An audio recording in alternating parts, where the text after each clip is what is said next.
The update on Mackenzie, do you have a timeline for him? Yeah, Mackenzie was seen, and it looks like he's going to be 3 to 6 weeks. What is making the BMW line so successful? I think the way they play and complement each other. They go north in a hurry. They get pucks to the net. I think the speed, of Miles on that line really opens up stuff. I think Michael's got great speed in the middle. And, I think they're just a big physical line that can do things that other lines maybe can't do. What have you liked in Zetterlund's game? Just the fact that every shift he's involved in some way, whether it's physical, whether it's tracking back, getting in between the dots and getting that shot away. But there's not much inside of a shift where you'll see that he takes time off.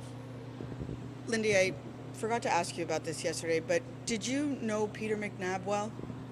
I did not know him well, but I did know him, and we lost a heck of a hockey person. When I was in Dallas, we played Colorado a lot. I saw him a lot, so was able to trade conversations and just listen to his insight on broadcasts, which he was an incredible hockey man. Lindy, with Blackwood down 3 to 6 weeks now, is it going to be Akira or is Bernier close? Bernier continues to progress, but he is not ready to play right now. So right now our second guy would be Akira. Looking back to Saturday's Calgary game, obviously it's a clash of your speed versus their big physical bodies. What is the key to dictating the tempo to get it played at the pace that you guys want to play? Well, I really think it's execution with the puck. Their physicality can slow you down. Their heaviness can make it hard on you, but I think if our puck movement and getting to the right spots in a hurry, we get to utilize our speed. Even getting in really, really quick on the forecheck to try to disrupt breakouts. We know that they're a good team. They're a good team playing their game. I even thought last night they probably deserved better in the game. Obviously you're not going to change your lineup very much when things are going well. So what are you saying to the guys who right now might be on the outside looking in to keep them focused and engaged throughout these weeks here? Well, you're one injury away from being in the lineup, and it technically doesn't have to be an injury, but when preparation clashes with that opportunity, you have a chance to succeed. So you have to be ready. You have to put the work in. And we've been trying to stay pretty detailed on how hard we're working these guys, the type of skill work we're doing, trying to get them the right amount of conditioning work so when they do step in, they can step in seamlessly. What's impressed you with Brad during the start of the season the most? Just all-around play. I think using his speed effectively, his two-way game. So when you're talking two-way game, you're talking his play in all zones. And I really think that the better you play defensively, the more chances you get offensively, and that part of his game is improved. Is he the kind of guy that there's another level that he can still reach in his career? If he get to that point? Yeah, I think there is.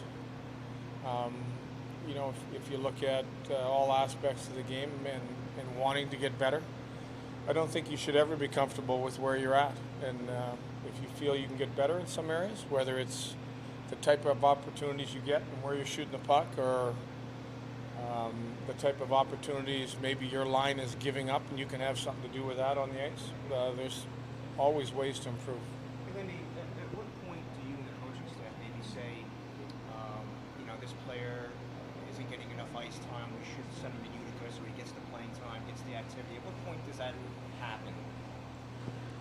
That's an ongoing discussion, really, with, and we've said in the past, and I'll just reiterate this, that to become a better player, you got to play games. So that is an ongoing conversation all the time.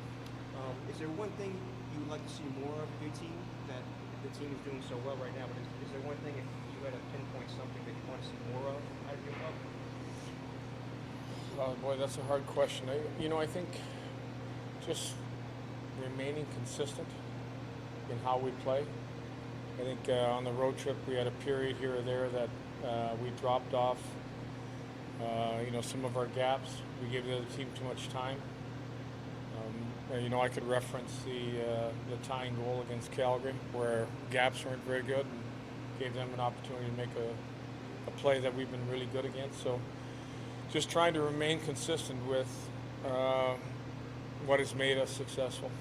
I know you'd be the first to credit all your assistant coaches, but I'm just curious what it's been like having Andrew Burnett with you, what he's been able to provide for the coaching staff. Yeah, I think that, and I've said this before, that the way Andrew thinks is, when I first had conversations with him is we had a lot in common. I talked a lot about the Dallas team I had, and offensively how we operated, and we looked at how the Florida team played and how we played and the offense we created, and really felt there was a lot of common pieces. So we continue to harp on that part of the game. But we're really, I think with the defense being improved, we've been able to add some parts of our game.